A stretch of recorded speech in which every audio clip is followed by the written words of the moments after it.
నమస్కారం. భక్తి టీవీ ప్రేక్షకులకు పరాభవనామ సంవత్సర శుభాకాంక్షలతో పంచాంగ శ్రవణం ప్రత్యేక కార్యక్రమానికి స్వాగతం.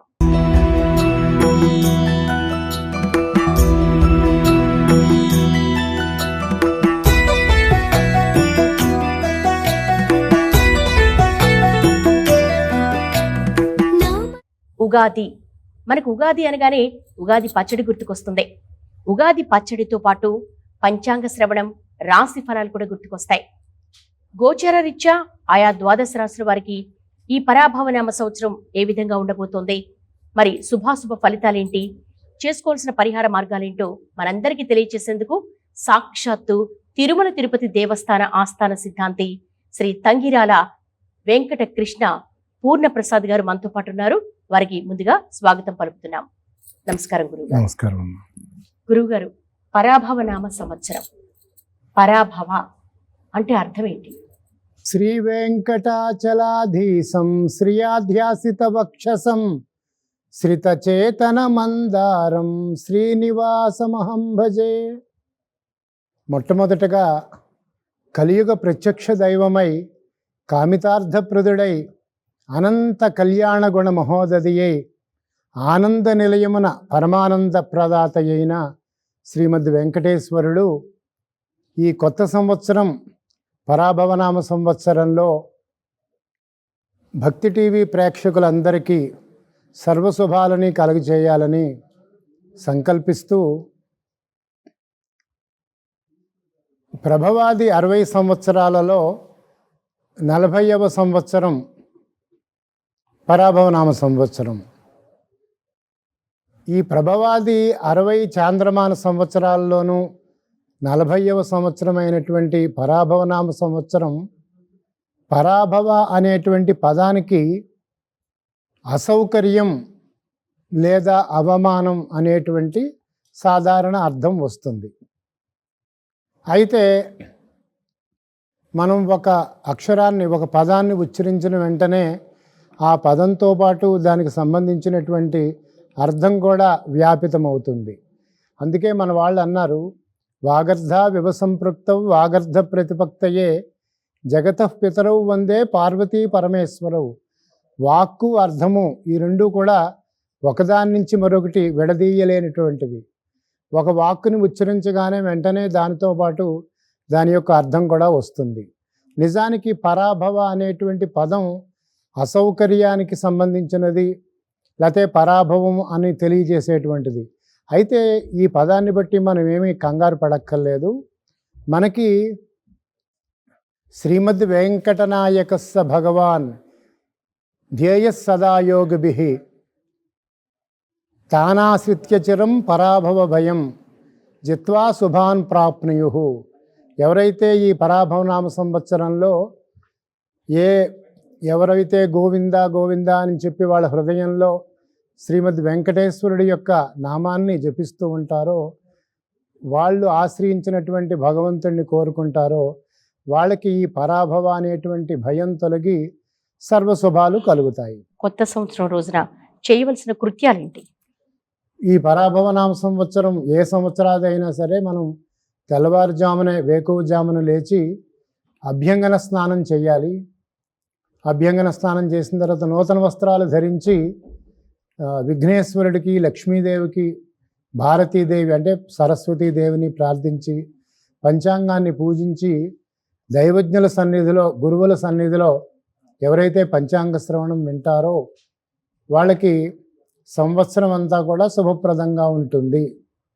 అలాగే ఈ ఉగాది నాడు చేయవలసినటువంటి కృత్యం, చేయవలసినటువంటి పనులలో ఇలాగా మనకి వేప పువ్వు, కొత్త చింతపండు, చక్కెర, అలాగే మామిడికాయ ముక్కలు, తేనె, చింతపండు, ఇటువంటి 6 రకాలైనటువంటి మిశ్రమాన్ని మనం నైవేద్యంగా, ప్రసాదంగా తీసుకుంటే మనం మంచి చెడులను తట్టుకునేటువంటి యోగ్యత వస్తుంది. అలాగే సంవత్సరం అంతా కూడా ఆరోగ్యరీత్యా వజ్రకాయుడై ఉంటాడు అని చెప్పి మనకి తెలుస్తోంది. కాబట్టి ఉగాది నాడు పంచాంగ శ్రవణం సంపూర్ణ వత్సర ఫలం సాంగోపాంగం యథాక్రమం, మనకి పూర్తి ఫలితాన్ని విని ఈ ఉగాది పచ్చడిని కనుక స్వీకరిస్తే కనుక సంవత్సరం అంతా కూడా సౌఖ్యదాయకంగా ఉంటుంది, అలాగే శరీరం వజ్రదేహంలా ఉంటుంది.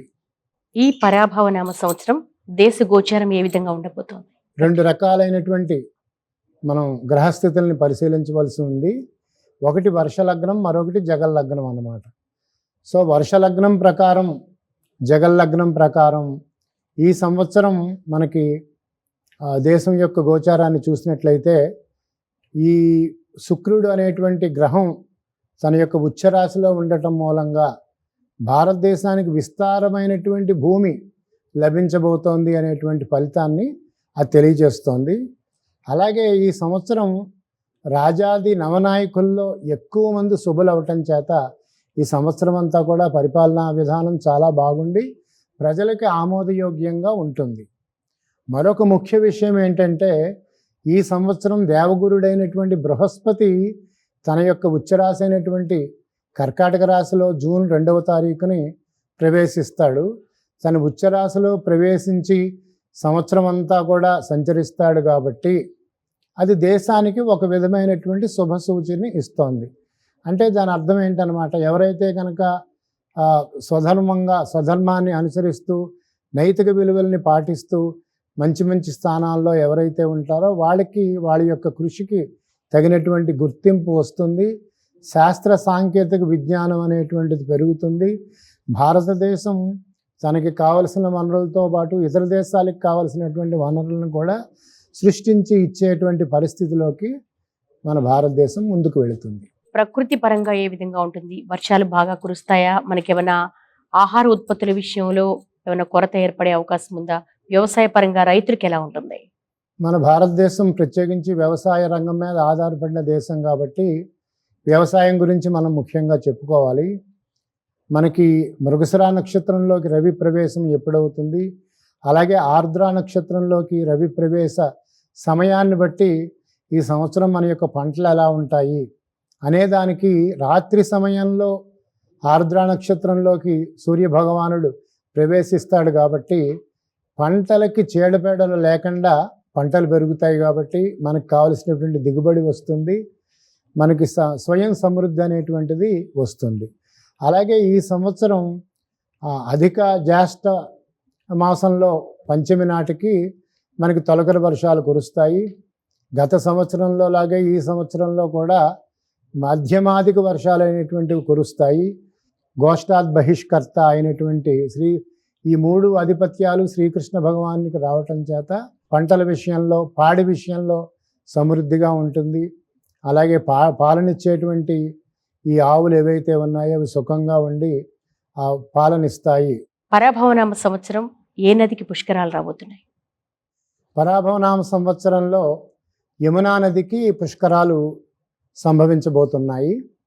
అంటే మనకి ఈ 2026వ సంవత్సరం జూన్ 2వ తారీఖున అంటే మనకి అధిక జ్యేష్ఠ మాసంలో దేవగురుడైనటువంటి బృహస్పతి సార్ధత్రికోటి దేవతా సమేతంగా యమునా నదిలో ప్రవేశిస్తాడు కాబట్టి ఆ సమయంలో యమునా నదికి పుష్కరాలు ప్రారంభమవుతాయి. పుష్కరం అంటే ఇది పుణ్యకర్మ, పునీతమైనటువంటి కర్మ. ఎవరైతే కనుక పుష్కర స్నానం చేసి ఆ పితృదేవతలకి చేయవలసినటువంటివి చేస్తారో వాళ్ళకి వంశం వృద్ధి అవుతుంది అని దీని యొక్క అర్థం. గురువుగారు, దేశ గోచారం ఎలా ఉండబోతోంది? ప్రజలకి వారి వారి యొక్క స్వవిషయాల మీద శ్రద్ధ తక్కువగా ఉంటుంది. ఎంతసేపు కూడా తమ పనుల్ని ఆలస్యం చేసుకుంటారు. తీర్థయాత్రలు చేయటం, గంగానది మొదలైనటువంటి నదులలో పుణ్యస్నానాలు చేయటం, ఆధ్యాత్మిక కార్యక్రమాల్లో అలాగే మతపరమైనటువంటి వేడుకలలో పాల్గొనటం కోసం ధర్మం మోక్షం అనేటువంటి నియమావళిని ప్రచారం చేయటం కోసం ప్రజలు ఎక్కువ మక్కువ చూపుతారు. అలాగే ఈ ప్రముఖమైన స్థానాల్లో ఉండేటువంటి విజ్ఞానవేత్తలకి వారి యొక్క పనితీరుకి గుర్తింపు వస్తుంది, వారికి పట్టం కడతారు. దేశ ప్రజలలో జాతీయ భావాలు పెరుగుతాయి. ఈ సంవత్సరం అలంకరణ వస్తువులు, రెడీమేడ్ వస్త్రాలు, ఆభరణాలు, అలాగే ఎలక్ట్రానిక్ పరికరాల యొక్క గిరాకీ పెరుగుతుంది. మధ్యమాదిక వర్షాలు కురుస్తాయి. సంవత్సర ప్రారంభంలో దేశాల మధ్య యుద్ధ వాతావరణం ఉంటుంది, ఉద్రిక్తతలు ఉంటాయి. అలాగే చమురు ధరలు కూడా పెరిగేటువంటి అవకాశం ఉంది. చైత్ర వైశాఖ మాసాలలో మనకి ఆహార ధాన్యాలు ధరలు పెరుగుతాయి. మేఘాడంబరం ఉంటుంది, ఉరుములు మెరుపులు ఉంటాయి. అలాగే జ్యేష్ఠ మాసంలో ఈ యొక్క వడగాడుపులు అతిశయిస్తాయి, అగ్నిభయం ఉంటుంది. ఆషాఢ మాసంలో ప్రారంభంలో అల్పవృష్టి కురుస్తుంది. అలాగే ఆహార ధాన్యాల యొక్క ధరలు పెరుగుతాయి. శ్రావణ మాసంలో అత్యధిక వర్షాలు కురుస్తాయి. భాద్రపద మాసంలో ఖండవృష్టి ఉంటుంది. అలాగే ఆశ్వీజ కార్తీక మాసంలో తుఫాను వాతావరణం ఉంటుంది. ధాన్యాలకి, ధాతు వస్తువులు, రస వస్తువుల యొక్క ధరలు పెరుగుతాయి. రసద్రవ్యాలంటే వాసన కలిగినటువంటి ద్రవ్యాలు, చింతపండు, కర్పూరం ఇటువంటివి అన్నమాట. కార్తీక మార్గశిర పుష్య మాఘ పాల్గొనాల్లో ధరలు సమానంగా ఉంటాయి. పశ్చిమ దేశాల్లో యుద్ధ వాతావరణం ఉన్నప్పటికీ కూడా ఆహార ధాన్యాలు ధరలు సమంగా ఉంటాయి. అక్కడ సింధు పంజాబ్ సరిహద్దు ప్రాంతాల్లో ఈ సంవత్సరం పంటలు బాగా పండుతాయని చెప్పి తెలుస్తోంది. అలాగే మనకి ఈ సంవత్సరం వర్షలగ్నాన్ని పరిశీలిస్తే శుక్రుడికి గోచారంలో ఉచ్చస్థితి వచ్చింది కాబట్టి మీనరాశి యందు ఉచ్చస్థితి రావటం చేత మన భారతదేశానికి అధికమైనటువంటి విస్తారమైనటువంటి భూమి కలిసి రావడాన్ని ఈ యొక్క విషయం తెలియచేస్తోంది. తగిన సమయంలో సరైన నిర్ణయాలతోటి దేశ రాజకీయ వర్గాలు తొట్టుపాటులు లేకుండా నిర్భయంగా ముందుకు సాగుతాయి. సంవత్సర ప్రారంభంలో ఆర్థిక విషయాలు సామాన్యంగా ఉన్నప్పటికీ క్రమేపీ అదృష్టం వరించి స్వయం సమృద్ధి కలుగుతుంది. అలాగే ఈ సంవత్సరం కమ్యూనికేషన్లు, వార్తారంగం వారి యొక్క పనితీరు నిష్పాక్షికంగా ఉంటుంది. ప్రజల కుటుంబ పరిస్థితులు అనుకూలంగా ఉంటాయి. దేశంలో వస్తు నిల్వలు పెరుగుతాయి. దేశంలో అక్రమ నిర్మాణాలు, ఆక్రమణల్ని కూడా ఉపేక్షించరు. పురపాలక సంఘం వారు, పంచాయతీ వారి యొక్క పనితీరు చాలా అద్భుతంగా ఉంటుంది. ఇతర దేశాలతో దౌత్యపరమైనటువంటి అంశాలు ఏవైతే ఉన్నాయో వాటిలో ఆశావహమైనటువంటి దృక్పథాన్ని ప్రదర్శిస్తారు. పత్రికా రంగం వారైతే నిష్పాక్షికంగా వ్యవహరించి ప్రజాస్వామ్య వ్యవస్థని బలోపేతం చేస్తారు. ఇతర దేశాలతో మన దేశం కుదుర్చుకునేటువంటి ఒప్పందాలు ఏవైతే ఉన్నాయో అవన్నీ కూడా మన దేశానికి అనుకూలంగా ఉంటాయి. విశ్వవిద్యాలయాల్లో మానవతా విలువల్ని పెంపొందించడానికి, అలాగే సృజనాత్మకతని పెంపొందించడానికి మనకి పాఠ్యాంశాలని రూపొందించడం జరుగుతుంది. మరి జగల్ లగ్నమును పరిశీలిస్తే కనుక లగ్నమందు గురుడుండి రాజ్యస్థానంలో కుజుడు, బుధ, శుక్రులు ఉండటం చేత, లాభస్థానంలో రవి, శుక్రులు ఉండటం చేత దేశ సౌభాగ్యం బాగా పెరుగుతుంది. అనేక విధములైనటువంటి సవాళ్ళని అధిగమించి దేశం లాభాల బాటలో ఉంటుంది. విదేశీ మారక ద్రవ్య నిల్వలు గత సంవత్సరంలో పోలిస్తే కొంత తగ్గినప్పటికీ కూడా అనేక రూపాల్లో మనకి ఆదాయం పెరుగుతుంది. దేశ సార్వభౌమాధికారానికి తిరుగుండదు. ఇతర దేశములందు మన దేశం యొక్క ప్రతిష్టలు పెరగటమే కాకుండా మన దేశంలో ఉండేటువంటి ప్రభుత్వేతర సంస్థలు లాభాల బాటను పడతాయి. ప్రభుత్వ రంగ సంస్థలు సృజనాత్మకత, నైపుణ్యాభివృద్ధిని సాధించి నూతన పరిశోధనలు చేసి కొత్త రకమైనటువంటి ఆవిష్కరణలు చేస్తారు. రక్షణ రంగ పరిశ్రమలు అయితే కనుక నూతన ఆయుధాలను సృష్టించి క్షిపణులని, యుద్ధ విమానాలని తయారు చేసి ఇతర దేశాలకి విక్రయించి రక్షణ రంగాన్ని బలోపేతం చేస్తారు. అధికంగా మన దేశానికి విదేశీ మారక ద్రవ్యం లభిస్తుంది. కర్కాటక రాశిలో గురుడు సంచరించడం మూలంగా స్వధర్మాన్ని అనుసరిస్తూ నైతిక విలువలు పాటించేటువంటి వారికి సమాజంలో గౌరవప్రదమైన స్థానం వస్తుంది. శాస్త్ర సాంకేతిక రంగంలో నూతన ఆవిష్కరణలు మరియు పురోభివృద్ధి, తత్సంబంధ రంగం వారికి గుర్తింపు, దేశానికి సమర్థవంతమైనటువంటి రాజకీయ నాయకత్వం నిలబడుతుంది. ఆ విధంగా కేంద్ర రాష్ట్ర ప్రభుత్వాలు కూడా నైతిక విలువలతోటి కూడినటువంటి జీవన విధానానికి కట్టుబడి అత్యంత శ్రద్ధతోటి కార్యాచరణకి శ్రీకారం చుడతారు.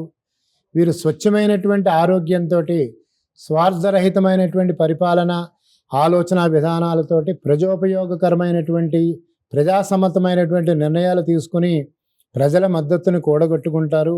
కేంద్ర రాష్ట్ర ప్రభుత్వాల మధ్య సత్సంబంధాలు కొనసాగుతాయి. ప్రజా ప్రయోజనాలే లక్ష్యంగా శాసన విధానాలని రూపొందిస్తారు.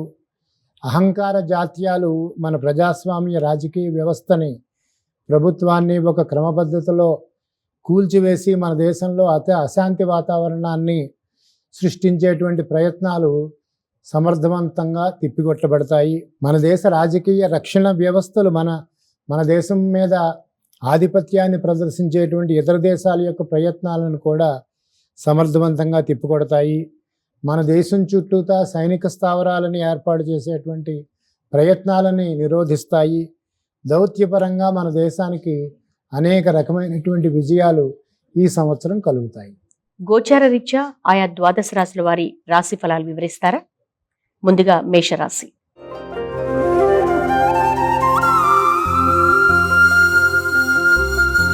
మేషరాశి వారికి ఈ సంవత్సరం ఆదాయం 11 అయితే వ్యయం 5 అయింది. అలాగే రాజపూజ్య అవమానాలు 2, 4గా ఉన్నాయి. వీరికి అదృష్ట సంఖ్య 9గా పరిగణించబడుతుంది. ఈ మేషరాశి వారికి ఈ సంవత్సరం తలచినటువంటి పనులు ఆలస్యం అవుతాయి. అయితే ఓర్పు సహనం కలిగి వారి యొక్క కార్యక్రమాల్లో వీళ్ళు సంవత్సరాంతానికి సఫలీకృతం అవుతారు. ఈ మేషరాశి వారికి ముఖ్యంగా ఈ సంవత్సరం రాహుకేతువులు మంచి అనుకూలమైనటువంటి స్థానాల్లో ఉన్నాయి. వీరికి వస్త్రమాల్యాది భూషణములు, కార్యజయము, వాహన సౌఖ్యము కలుగుతుంది.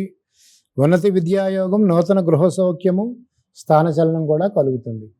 మేషరాశి వాళ్ళకి ఈ జూన్ నెల నుంచి చతుర్థ స్థానమైనటువంటి కేంద్ర స్థానంలోకి గురుడు ప్రవేశించడం చేత గృహ నిర్మాణానికి సంబంధించినటువంటి ప్రతిబంధకాలన్నీ తొలగిపోతాయి. అలాగే ఇల్లును కట్టుకోవడం జరుగుతుంది. లేకపోతే ఇంటికి సంబంధించినటువంటి స్థలాన్ని సేకరించటము, ఇంతకు మునిపే ఇల్లును కట్టుకుని ఉంటే కనుక ఆ నిర్మాణాన్ని విస్తరించుకోవటము, ఇంటికి సంబంధించినటువంటి పనులు వీళ్ళు సఫలీకృతంగా చేస్తారు. అలాగే వీరికి వాహన సౌఖ్యం, వాహనాన్ని కొనుక్కునే అవకాశం కూడా ఈ సంవత్సరం ఉంది. మేషరాశిలోని విద్యార్థులు ఉన్నత విద్యతోటి జ్ఞానవృద్ధి సాధిస్తారు.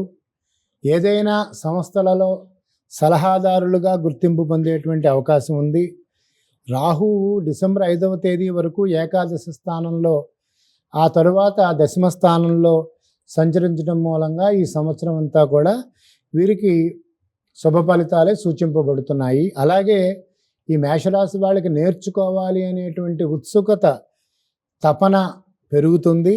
మానసికంగా ఉత్సాహంగా ఉంటారు. సమయానికి తగినట్టు నడుచుకుని అందరి మన్ననలు, ప్రశంసలు పొందుతారు. విద్యార్థులు ఏది అనుకున్నా కానీ దాని పట్టుదలతోటి సాధించడం జరుగుతుంది. అలాగే తల్లిదండ్రులతోటి సత్సంబంధాలు కలిగి ఉంటారు. అదే ఉద్యోగస్తులు అయితే కనుక వారికి ప్రమోషన్ వస్తుంది. జూన్ నెల తర్వాత స్థానచలనానికి అవకాశం లేకపోలేదు. ఉన్న ఇంటిని మరమ్మత్తు చేసుకుని నూతన నిర్మాణాలు చేయటం కానీ, లేకపోతే నూతన గృహ వాహన సౌకర్యాలను ఏర్పాటు చేసుకోవటం కానీ జరుగుతుంది. మేషరాశి వారికి మోకాళ్ళ నొప్పులు, అరికాళ్ళ మంటలు, ఇటువంటి స్వల్పమైనటువంటి అస్వస్థతలు లేకపోలేదు.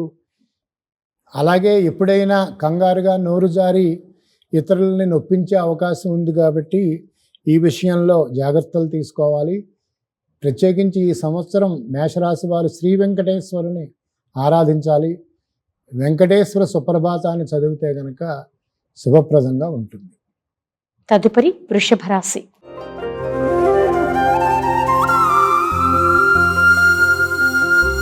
వృషభ రాశి వారికి ఈ సంవత్సరం ఆదాయం 5, వ్యయం 14, రాజపూజ్యత 5, అవమానం 4. వీరికి అదృష్ట సంఖ్య 6. మరి ఈ సంవత్సరం వృషభ రాశి వారికి గోచార ఫలితాలు: సంవత్సరారంభంలో కృషి, ఉద్యోగ విషయాల్లో ఉన్నతి కలుగుతుంది, భూలాభం కలుగుతుంది, వ్యవహార ప్రతిబంధకాలను జయిస్తారు. శని సంవత్సరం అంతా కూడా ఏకాదశ స్థానంలో ఉండటం చేత ఆరోగ్యం అర్ధలాభశ్చ స్త్రీపుత్ర సుఖ వివర్ధనం అన్నారు. అందుచేత సంవత్సరారంభం నుండి కూడా శని ఏకాదశ ఉపచయ స్థానంలో ఉండటం చేత భూమిని విస్తరించటం, ఇంటి గృహ వాతావరణం సౌఖ్యంగా ఉండటం, ఇటువంటి ఫలితాలు కలుగుతాయి. అలాగే మనస్సౌఖ్యం సదానందం అభీష్ట సుఖభోజనం. అందుచేత ఇటువంటి శుభ ఫలితాలు ఉన్నాయి. సంవత్సర ప్రారంభంలో ధనాదాయానికి లోటు లేదు. ధర్మకార్యాలు చేస్తారు. ధనవృద్ధి అవుతుంది, కుటుంబ వృద్ధి అవుతుంది. ఈ వృషభ రాశి వారికి గురుడు జూన్ నెల నుండి తృతీయ స్థానంలో సంచరించటం మూలంగా, తృతీయ స్థానంలో సంచరించేటువంటి గురుడు హుషారునిస్తాడు, ఉత్సాహాన్ని ఇస్తాడు. కానీ కొంత వెనుకబాటు ఉంటుంది. నరముల నిస్తత్వ, అధైర్యము, బంధువులతోటి ఎప్పుడైనా విరోధము, మనస్థిమితం తగ్గటం అనేటువంటిది జరుగుతుంది. అందుచేత గురుబలం గురించి వీరు గురు దక్షిణామూర్తి ధ్యాన శ్లోకాలు చదివితే బాగుంటుంది. అలాగే ఏకాదశి స్థానగతుడైనటువంటి శనైశ్చరుడు యొక్క సంచారం వీరికి చాలా అనుకూలంగా ఉంది. భూముల యొక్క క్రయ విక్రయాలు చేయటం మూలంగా వీళ్ళు లాభపడతారు. చేసేటువంటి ప్రయత్నాలలో సఫలీకృతం అవుతారు. విద్యార్థుల విషయానికి వస్తే చదువు విషయంలో గతం కంటే మెరుగైన పరిస్థితి ఉంటుంది. కొంత భవిష్యత్తు గురించి ఆందోళన లేకపోలేదు. అయితే భవిష్యత్తును మెరుగుపరచడానికి ప్రతి ప్రయత్నం వీరు చేస్తారు. బంధువులకి, ఇరుగు పొరుగు వారికి సహాయంగా ఉంటారు. ఎక్కడైనా ధనం గురించి ఇరుగు పొరుగు వారిని అప్పు అడగవలసినటువంటి పరిస్థితి వస్తుంది. అలాగే ధనాదాయ మార్గాలను పెంచుకోవడానికి ప్రయత్నం చేస్తారు. సంపాదన కంటే ఖర్చు ఎక్కువ ఉంటుంది. సంవత్సరాంతంలో ఆకస్మికంగా ధనలాభం కలుగుతుంది. ఉద్యోగ సంబంధమైనటువంటి పోటీ పరీక్షలు, ఈ ట్రైనింగు పరీక్షల్లో ఉత్తీర్ణులవుతారు. దూర ప్రాంతాలకు వెళ్ళడానికి ప్రయాణాలు వీళ్ళకి అవకాశాన్ని ఇస్తాయి. ఈ విధంగా వృషభ రాశి వారికి ఫలితాలు ఉన్నాయి. తదుపరి మిథున రాశి.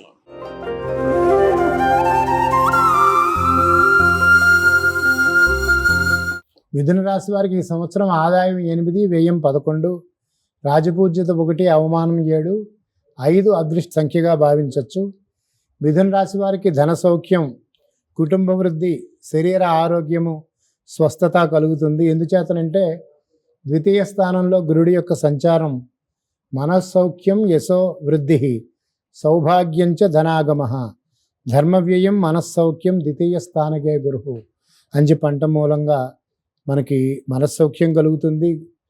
మిథున రాశి వారికి వీరు తీర్థయాత్రలు చేయడం జరుగుతుంది. సంతోషంగా ఉంటారు.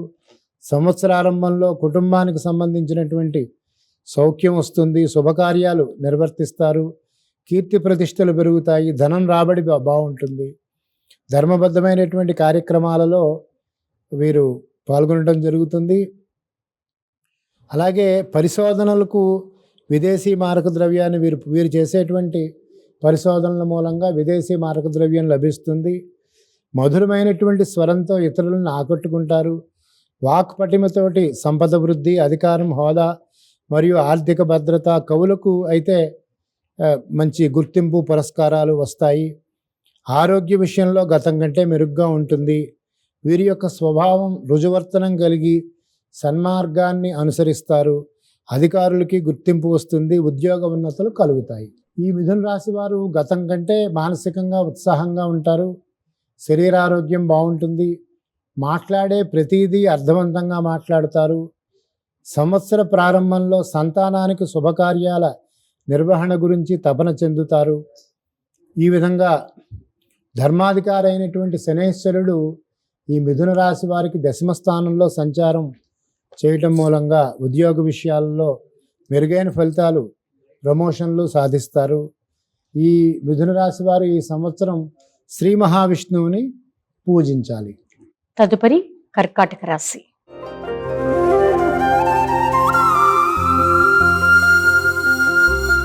కర్కాటక రాశి వారికి ఈ సంవత్సరం ఆదాయం 2 అయితే వ్యయం 11 అయింది.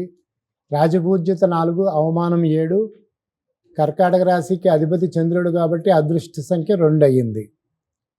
ఈ కర్కాటక రాశి వారికి సమాజంలో ఉండేటువంటి ఉన్నత వ్యక్తులతోటి పరిచయాలు పెరుగుతాయి. సమాజ ప్రయోజనాల్ని కాపాడటం కోసం వీరు ప్రయత్నిస్తారు. మనోవికాసం పెరుగుతుంది. ధైర్యం ఉంటుంది. ధనసిద్ధి కలుగుతుంది. అలాగే డిసెంబరు 5వ తేదీ వరకు ద్వితీయ స్థానంలో కేతువు సంచారం మూలంగా కూడా వీరికి గృహమున మంగళతోరణాలు కట్టుకుని శుభకార్యాచరణ చేసేటువంటి, అంటే శుభకార్యం నిమిత్తం ధన వ్యయాన్ని చేస్తారు. అలాగే వృత్తి విషయాల్లో లాభం వస్తుంది, ధనధాన్యాలు వృద్ధి అవుతాయి. అయితే ఇతరులతోటి కటువుగా మాట్లాడేటువంటి సందర్భాలు లేకపోలేదు. వీరు చేసేటువంటి ఉద్యోగ ప్రాంతాలలో వీరి యొక్క ధోరణి మూలంగా అధికారుల యొక్క కోపానికి గురవ్వాల్సి వస్తుంది. వ్యవసాయ వ్యాపారాల్లో వారికి కొన్ని ఇబ్బందులు ఉన్నప్పటికీ కూడా వారి వారి వృత్తులలో వీరు ధనలాభాన్ని పొందుతారు. భూములకు పెట్టుబడులు, భూమి అమ్మకం మూలంగా లాభపడి తిరిగి మళ్ళా వ్యవసాయ భూమిని కొంటూ ఉంటారు. సంవత్సరం అంతా కూడా ఈ కర్కాటక రాశి వారికి భాగ్యరాశిలో శని సంచారం జరగటం మూలంగా, ఈ భాగ్యరాశిలో శని సంచారాన్ని మనం రెండు విధాలుగా అర్థం చేసుకోవచ్చు. ఎవరైతే కనుక జీవనంలో ఆశావహంగా ఉంటారో భాగ్యరాశిలో ఉండేటువంటి శని మంచి ఫలితాలు ఇస్తాడు. అలా కాకుండా నిరాశ నిస్పృహలతో ఉంటే కనుక కొంచెం మందకొడిగా జీవనం సాగించవలసినటువంటి పరిస్థితి వస్తుంది. అందుచేత అలాగే జీవకారకుడైనటువంటి గురుడు జన్మరాశిలో ప్రవేశించడం మూలంగా గతం కంటే కూడా ఆరోగ్య విషయాల్లో ఉత్సాహంగా ఉంటారు. శరీర దారుఢ్యం పెరుగుతుంది, మానసికంగా ఉత్సాహం పెరుగుతుంది. ఈ కర్కాటక రాశి వారు ఇతరుల పట్ల వీరు ప్రవర్తించేటువంటి సానుకూల ధోరణి మూలంగా సమాజంలో వీరికి గుర్తింపు వస్తుంది. అందుచేత వీరికి సమాజంలో శత్రువులే ఉండరు. జన్మరాశి యందు ఉచ్చస్థుడైనటువంటి గురుని సంచారం మూలంగా నిర్మాణాత్మకంగా ఆశావహంగా ఉండటం జరుగుతుంది. వీరిలో దాగి ఉన్నటువంటి సృజనాత్మక శక్తిని అందరూ గుర్తించడం జరుగుతుంది. తగిన ప్రోత్సాహకాలు లభిస్తాయి, ప్రభుత్వ గుర్తింపు వస్తుంది. కుటుంబపరమైనటువంటి శుభకార్యాలు చేసి ఖర్చుల కోసం రుణముల నుండి అంటే కుటుంబ కార్యాల కోసం చేసినటువంటి రుణాలు ఏవైతే ఉన్నాయో వాటి నుంచి క్రమక్రమేపీ ఉపశమనం వీరికి లభిస్తుంది. వీరి యొక్క కుటుంబ విషయాలు ఆనందదాయకంగా ఉంటాయి, ఆధ్యాత్మిక స్థాయి పెరుగుతుంది, మెరుగైనటువంటి జీవన విధానాన్ని వీరు అవలంబించుకుంటారు. ఈ కర్కాటక రాశి వారు ఈ సంవత్సరం పూజించవలసినటువంటి దైవం శ్రీ మహాలక్ష్మీదేవి. గురువుగారు, ఈ పరాభవనామ సంవత్సరం సింహరాశి వారికి ఎలా ఉండబోతోంది?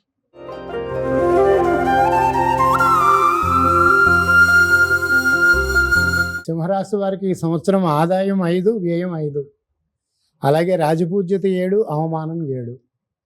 సింహరాశి వారికి కూడా ఏకాదశ స్థానం నుంచి వ్యయ స్థానంలోకి గురుడు వ్యయ స్థానంలో సంచారం చేస్తాడు. అందుచేత సింహరాశి వారికి కూడా ఈ సంవత్సరం శుభమూలకమైనటువంటి ధన వ్యయం, శుభకార్యాలని నిర్వర్తించడం, శుభకార్యాలలో పాల్గొనటం మూలంగా ధనం ఖర్చు అవుతుంది. అయితే ఈ సింహరాశి వాళ్ళకి అష్టమ రాశిలో శని సంచారం జరగటం మూలంగా కొన్ని రకాలైనటువంటి వ్యవహార ప్రతిబంధకాలను ఎదుర్కోవాల్సి వస్తుంది. అయితే అంతిమంగా విజయం వీరిదే.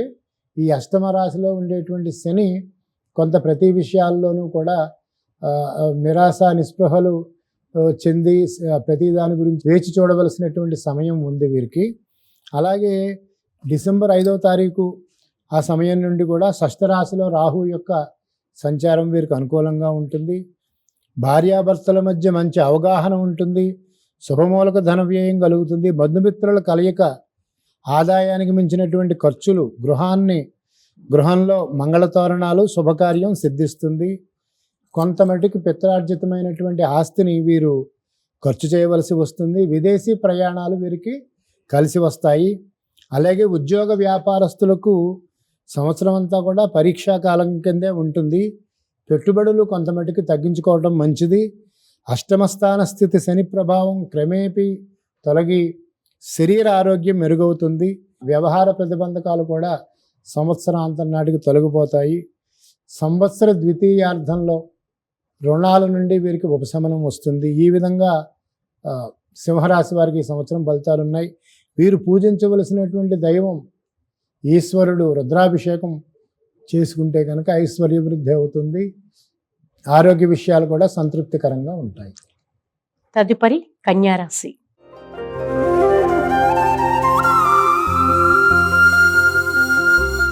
కన్యారాశి వారికి ఆదాయం 8, వ్యయం 11.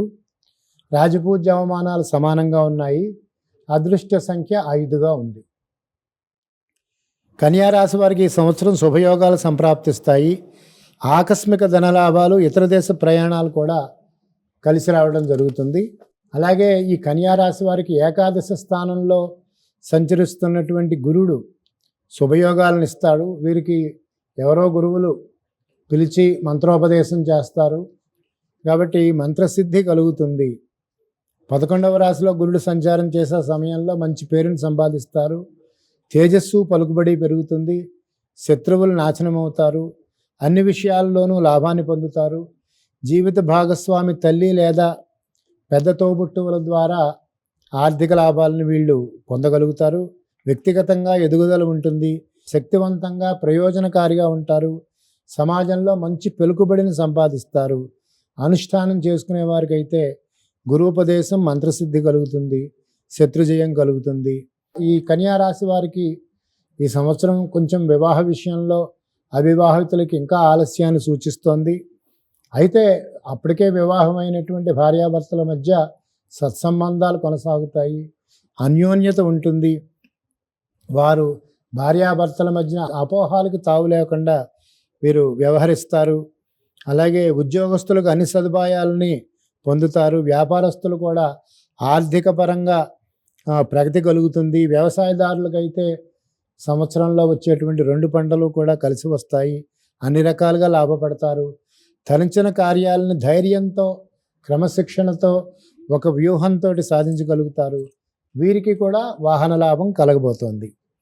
జూలై నెల నాటికి ఈ ఉద్యోగస్తులు, ఈ కన్యా రాశిలో ఉండేటువంటి ఉద్యోగస్తులకి బ్యాంకింగ్ రంగం, ఆర్థిక రంగం వారికి కూడా ఉన్నతులు వస్తాయి. వేతనం పెరగటం, ఆర్థికంగా ఎంతో కొంత ప్రయోజనం కలుగుతుంది.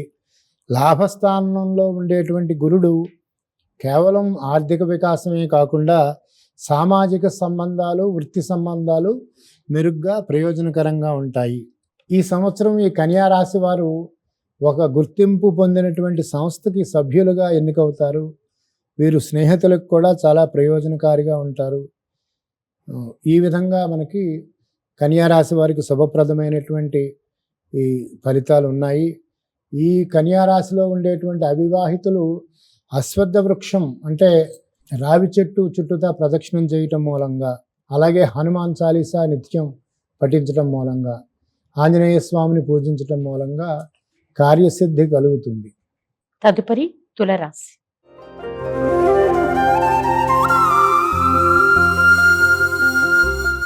తులారాశి వారికి ఆదాయం 5 అయితే వ్యయం 14 అయింది.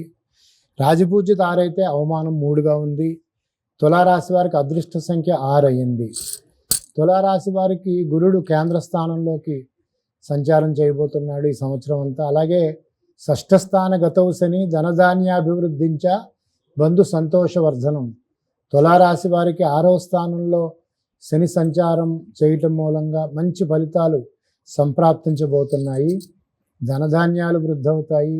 బంధువులు దగ్గరికి చేరతారు. బంధువులతోటి చాలా అన్యోన్యతగా ఉండటం జరుగుతుంది. అలాగే అన్ని రకాలుగా ప్రయోజనాలను వీళ్ళు సాధిస్తారు. బంధుమిత్ర బలం, ధనధాన్యాల వృద్ధి, అన్నింటా జయం, సాంఘికంగా గుర్తింపు వస్తుంది. ప్రజాగౌరవం ఉంటుంది. ఇక్కడ కూడా తులారాశి వారికి ఉద్యోగస్తులకు వేతనాల విషయంలో కొంత అసమతుల్యతలు ఉన్నప్పటికీ కూడా వేతన వృద్ధి అవుతుంది. వృత్తి విషయాల్లో కొన్ని రకాలుగా భావోద్వేగాలకి గురవడం జరుగుతుంది.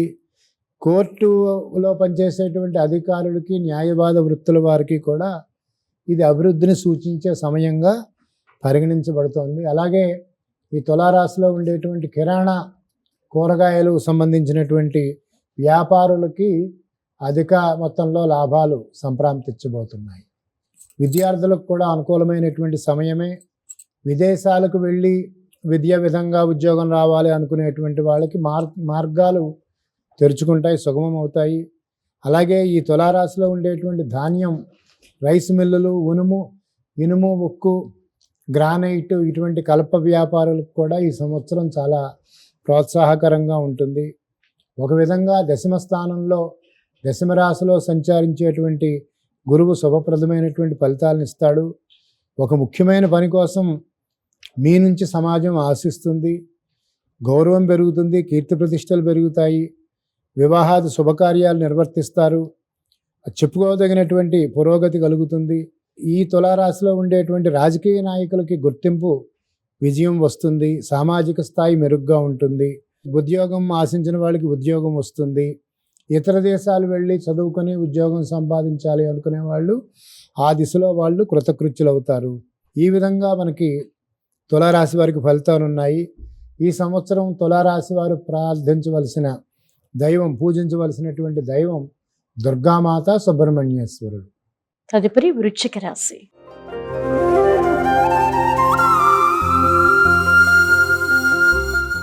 వృశ్చిక రాశి వారికి ఈ సంవత్సరం ఆదాయం 11, వ్యయం 8, రాజపూజ్యత 2, అవమానం 6, అదృష్ట సంఖ్య 9 అయింది. వృశ్చిక రాశి వారికి కళ్యాణాది శుభయోగాలు, ఉన్నత విద్యాపరంగా ఉత్తీర్ణత, ఉద్యోగం. జూన్ నెల ప్రారంభంలో గురుడి యొక్క రాశి మార్పు ఈ వృశ్చిక రాశి వారికి అనుకూలంగా ఉంటుంది. ఈ వృశ్చిక రాశి వారికి గత సంవత్సరంలో అష్టమ స్థానంలో గురుని యొక్క సంచారం మూలంగా ఆరోగ్య విషయాల్లో కొన్ని ప్రతిబంధకాలు ఉన్నాయి. అవన్నీ కూడా సంవత్సరం ప్రారంభమైన తర్వాత 2 మాసాల్లో తొలగిపోతాయి. నరాల నిస్సత్తువు, తలనరాలు, మెన్నరాలు లాగటం, ఉదర సంబంధమైనటువంటి అనారోగ్యం, ఈ విధంగా స్వల్పకాలికమైనటువంటి ఏవైతే ఉన్నాయో అవన్నీ కూడా తొలగిపోతాయి. స్వస్థత చేకూరుతుంది. జూన్ నెల నుంచి ఆరోగ్యం బాగుండి స్వస్థత కలుగుతుంది. ఈ వృశ్చిక రాశి వారికి గురుడు భాగ్యరాశిలో సంచరిస్తున్నాడు కాబట్టి జూన్ నెల నుండి భాగ్యరాశిలో ఉచ్చస్థితి సంచారం మూలంగా విద్యలలో సృజనాత్మకత, పరిశోధనల్లో విజయం, విదేశాలలో గతం నుండి ఉద్యోగాల కోసం ఎదురు చూస్తున్నటువంటి వారికి విజయం చేకూరుతుంది. అంటే ఇతర దేశాల్లో ఉద్యోగాలు వస్తాయి. ఆరోగ్య విషయంలో కూడా అనుకూలత, స్వస్థత కలుగుతుంది. గతంలో నిలిచినటువంటి శుభకార్యాలు ఇప్పుడు సిద్ధిస్తాయి. సత్ప్రవర్తనతోటి, ఆచార సాంప్రదాయాలను పాటిస్తూ క్రమశిక్షణతోటి ఈ రాశివారు మెరుగుతారు. అలాగే కుటుంబపరంగా, సాంఘికంగా అన్ని విషయాల్లోనూ ముందంజ వేస్తారు. ఆచార సాంప్రదాయాల ప్రకారం నడుచుకుంటారు. ఇరుగు పొరుగు వారితోటి సత్సంబంధాలని ఏర్పరచుకుంటారు. భార్యాభర్తల మధ్య అన్యోన్యత ఉంటుంది. ఈ రాశివారి విజ్ఞానము, పాండిత్యము, వాక్చాతుర్యానికి అందరూ ముగ్ధులవుతారు. ప్రతి విషయాన్ని లోతుగా విశ్లేషించి జ్ఞానాన్ని పెంచుకుంటారు. వృత్తి వ్యాపారాల్లో ఉన్నవారికి కూడా కొత్త భాగస్వాములు ఈ సంవత్సరం తోడవుతారు. వర్తక వాణిజ్యాలు విస్తృతమవుతాయి. అలాగే ఈ రాశిలో ఉన్నటువంటి సాహిత్యకారుల రచనా శైలి చాలా మెరుగ్గా ఉంటుంది. వృశ్చిక రాశి వారి ఈ సంవత్సరం ఆరాధించవలసినటువంటి దైవం దత్తాత్రేయుడు. గురు సంబంధమైనటువంటి ధ్యాన శ్లోకాలు చదవటం మూలంగా మరింత మెరుగ్గా ఉంటుంది జీవన విధానం. తదుపరి ధనుస్సు రాశి.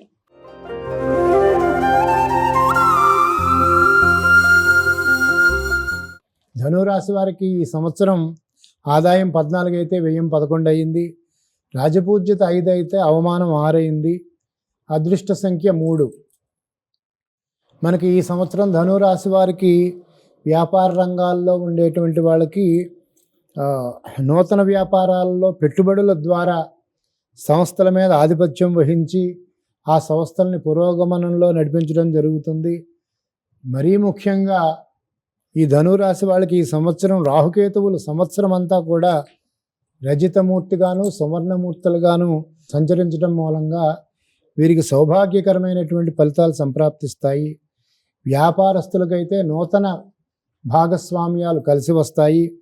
విలాసవంతమైనటువంటి జీవనాన్ని నేర్పుతారు. సంపద పెరుగుతుంది. ఉన్నతమైనటువంటి జీవన శైలి కలుగుతుంది. స్నేహపూర్వకమైనటువంటి సంబంధాలు వృద్ధి అవుతాయి. రాజకీయ నాయకులైతే ప్రతిబంధకాలని ఎదుర్కొనే సమయం. ఆదాయం పన్ను, న్యాయ సంబంధ వ్యవహారాల్లో కోర్టు సమస్యలు వస్తాయి. వృత్తి వ్యాపారాల్లో ముఖ్యమైనటువంటి మార్పులు వస్తాయి. గొప్ప సంకల్పం, లక్ష్య సాధనతోటి ధైర్యంగా కార్యజయం సాధిస్తారు. ధార్మికంగా ఆదర్శంగా నిలుస్తారు. ఇక పరిశోధనా రంగంలో ఉండేటువంటి వారు నూతన విషయాలని ఆవిష్కరించడం జరుగుతుంది. ఆ విధంగా వీరికి గుర్తింపు వస్తుంది. వాక్కు కాఠిన్యం పెరగటం మూలంగా కొన్ని ఇబ్బందులు తప్పవు. కాబట్టి ఇతరులతో మాట్లాడేటప్పుడు మెరుగైనటువంటి సంభాషణ చేయాలి. వారి ఆహభావాలను అదుపులో ఉంచుకోవాలి. ఇతరులకు ఇబ్బంది కలగకుండా ప్రవర్తించడం ముఖ్యం. ఈ రాశి వారు కూడా, ధను రాశి వారు ఈ సంవత్సరం పూజించవలసినటువంటి దైవం ఆంజనేయ స్వామి. సుందరకాండ సంబంధమైనటువంటి ధ్యాన శ్లోకాలు చదివితే మనస్సౌఖ్యంగా ఉంటుంది. తదుపరి మకర రాశి.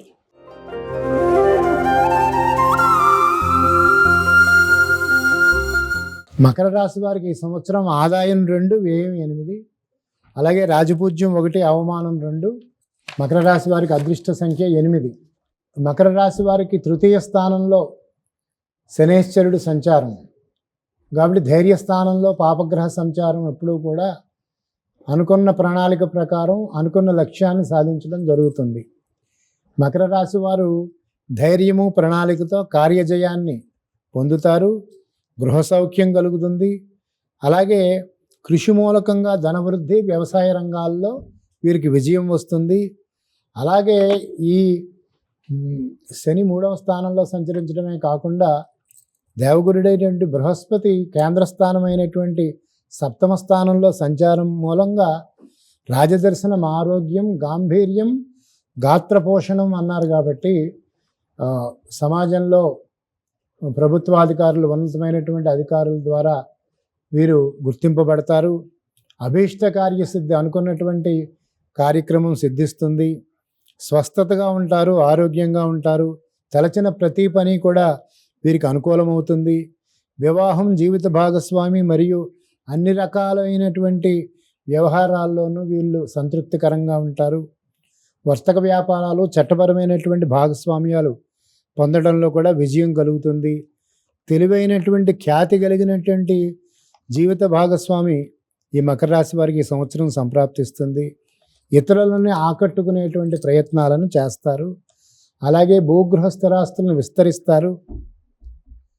మన దేశాల్లో ఇల్లు కొనుక్కోవటమే కాకుండా ఇతర దేశాల్లో సైతం గృహాలని సంపాదించడం జరుగుతుంది, కొనుగోలు చేసుకునే అవకాశం ఉంది. ఈ మకర రాశిలో ఉండేటువంటి వ్యవసాయదారుల యొక్క కృషికి తగినటువంటి ఫలితం వస్తుంది. ఈ విధంగా మకర రాశి వారికి ఫలితాలు ఉన్నాయి. వీరు పూజించవలసినటువంటి దైవం వినాయకుడు, దుర్గామాతని ప్రార్థించాలి. తదుపరి కుంభరాశి.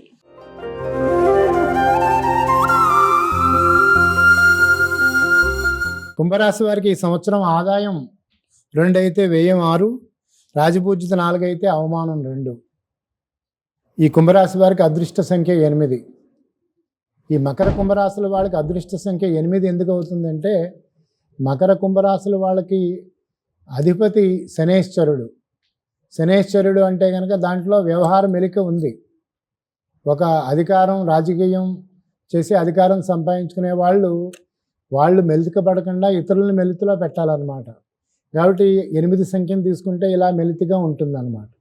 వాళ్ళు ఏదైనా ఒక విషయం సాధించమని వాళ్ళ దగ్గరికి వెళ్తే ఏ విధమైనటువంటి తొట్టుపాటు లేకుండా వాళ్ళ దగ్గరికి ఏ సమస్యను సాల్వ్ చేయమని వస్తారో వాళ్ళనే ఆ సమస్యలో పడేస్తే విజయం సాధిస్తారన్నమాట. కాబట్టి వీరికి అదృష్ట సంఖ్య 8 అయ్యింది. ఈ కుంభరాశి వారికి ఈ సంవత్సరం క్రమేపీ ధన సంపాదన వృద్ధి అవుతుంది.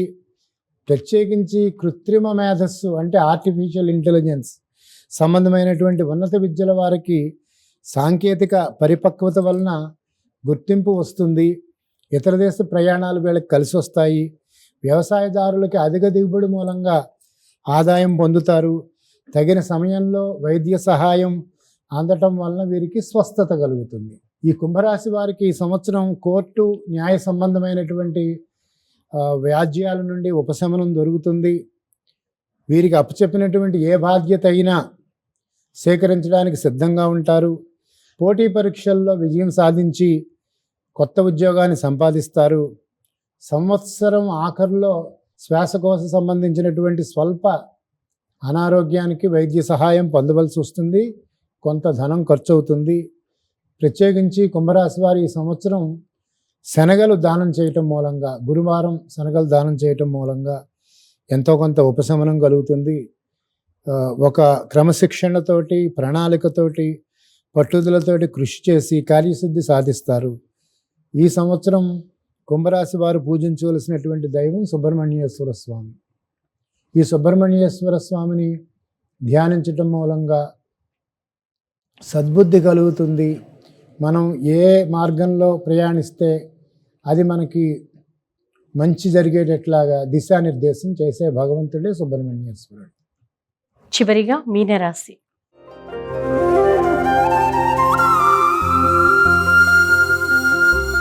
మీనరాశి వారికి ఈ సంవత్సరం ఆదాయం 14 అయితే వ్యయం 11 అయింది. రాజపూజ్యత 7, అవమానం 2, అలాగే అదృష్ట సంఖ్య 3. ఈ సంవత్సరం మీనరాశి వాళ్ళకి పంచమ రాశిలో 5వ స్థానంలో గురుడు సంచారం చేయటం మూలంగా ఇది ఒక శుభ సమయం కింద మనం చెప్పుకోవచ్చు. మీనరాశి వారికి ఈ సంవత్సరం పంచమ రాశిలో గురుడి యొక్క సంచారం జరుగుతుంది కాబట్టి ఇది శుభప్రదమైనటువంటి సమయం కింద మనం చెప్పుకోవచ్చు. అర్ధలాభం తదైశ్వర్యం స్వకర్మ రతిహర్షితం అన్నారు కాబట్టి 5వ రాశిలో సంచరిస్తున్నటువంటి గురుడు ధనలాభాన్ని కలిగిస్తాడు. స్వయంగా చేపట్టినటువంటి పనులు అనుకూలించేటువంటి అవకాశం ఉంది. అధికార యోగం కలుగుతుంది. తన కుటుంబ మరియు బంధువర్గాల మూలంగా సౌఖ్యాన్ని పొందుతారు. కొన్ని పనుల్లో కొంతమటుకి ఆలస్యమైనప్పటికీ కూడా ఓర్పు సహనం కలిగి కార్యాన్ని సాధించే వరకు వీరు సహనంగా ఉండి సఫలీకృతులు అవుతారు. దైవబలంతో వ్యవహార జయాన్ని పొందుతారు. దైవబలంతో పాటు జ్ఞాపక శక్తి కూడా అద్భుతంగా ఉంటుంది. ప్రతి రంగంలోనూ పురోగమిస్తారు. మీనరాశి వారు మంచి ఖ్యాతి గడించేటువంటి సంతానాన్ని పొందేటువంటి అవకాశం ఉంది. పుత్ర సంతాన యోగం కలుగుతుంది. కుటుంబ వృద్ధి అవుతుంది. అనవసరమైనటువంటి ఖర్చులని విదేశీ ప్రయాణాలను కూడా వీరు చేయవలసి వస్తుంది. డిసెంబర్ నుండి అన్ని రకాల ఆరోపణలు తొలగి అనుకూలమైన కాలంగా పరిగణింపబడుతోంది. విద్యార్థులకు విజయాలు వస్తాయి. రైతులకైతే 2 పంటలు కలిసి వస్తాయి. ఈ మీనరాశిలో ఉండేటువంటి పరిశోధన రంగం వారు కొత్త విషయాలని కనుగొనడం జరుగుతుంది. అలాగే సంతానం నుండి కూడా శుభవార్తలు వింటారు. జూన్ నెల నుండి కూడా ఆర్థికంగా ప్రయోజనం కలుగుతుంది. నూతన వ్యాపారానికి శ్రీకారం చుడతారు. జీవితంలో ఆనందము, ప్రేమ, సృజనాత్మకత ఇవి పెరుగుతాయి. నవ్యనూతనమైనటువంటి ఆలోచనలు చేసి కొత్త శక్తితోటి వీళ్ళు ముందుకి పురోగమిస్తారు. సృజనాత్మకతకి గుర్తింపు వచ్చి గణనీయమైనటువంటి అవార్డులు వస్తాయి. స్టాక్ మార్కెట్ లాభాలు కూడా వస్తాయి వీరికి. పిల్లలతోటి వీరి యొక్క సంబంధాలు కూడా స్నేహపూర్వకంగా ఉంటాయి. ఇంతకుముందు చెప్పినట్టుగా పుత్ర సంతాన యోగం వీరికి కలగబోతోంది. ఈ సంవత్సరం మీనరాశి వారు ప్రార్థించవలసినటువంటి దైవం ఆంజనేయ స్వామి.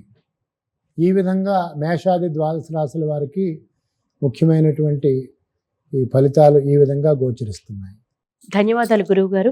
పరాభవనామ సంవత్సర పంచాంగ శ్రవణాన్ని, రాశి ఫలాలను సవివరంగా వివరించినందుకు మరొకసారి భక్తి టీవీ తరపున మీకు ధన్యవాదాలు. లోకా సమస్తా సుఖినో భవంతు, సమస్త సన్మంగళాని భవంతు. చూశారు కదా పరాభవనామ సంవత్సర పంచాంగ శ్రవణాన్ని, రాశి ఫలాలను. ఇది వాటి ప్రత్యేక కార్యక్రమం. నమస్కారం.